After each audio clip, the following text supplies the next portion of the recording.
শীতের সময়ে গ্রাম বাংলা জুড়ে বসে গ্রামীণ মেলা। ঐতিহ্য ধরে এই মেলাগুলো চলে দশক বা শতাব্দী ধরে।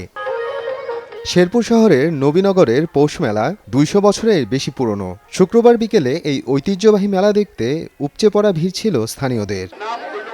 মেলায় পিঠাপুলি সহ বিভিন্ন রকমের মুখরোচক খাবারের পাশাপাশি আয়োজন ছিল নানা রকম গ্রামীণ খেলার। এর মধ্যে অন্যতম আকর্ষণ ছিল ঘোড়দৌড়, ঢেকি খেলা ও চেয়ার খেলা। প্রাণবন্ত এই আয়োজন নিয়ে উচ্ছ্বসিত দর্শকরা। শেরপুর জেলার প্রত্যেক থানা থেকে প্রায় লোকজন আসে এই মেলাটা দেখার জন্য। আমরা ছোটবেলা থেকেই দেখছি। আমি এখানে বউ নিয়ে ঘুরতে আসছি, সবাইকে নিয়ে অনেক ভালো লাগতেছে আর কি।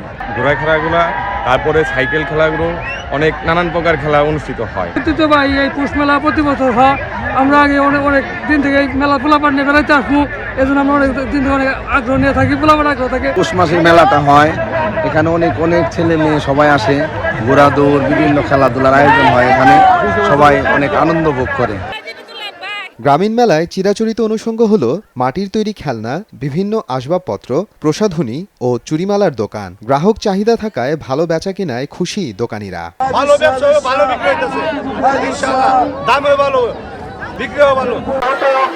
গত বছর মেলা অনুষ্ঠিত না হলেও এখন থেকে নিয়মিত আয়োজিত হবে বলে জানান আয়োজকরা। প্রত্যেক বছরে এই আয়োজনটা হয়ে আসছিল, যেহেতু আমাদের গত বছরের এই মেলাটা হয় নাই, কারণ তার আগে ছিল ফ্যাসিস্ট শেখ হাসিনার আমলে এরকম জাঁকজমকপূর্ণ হয় নাই।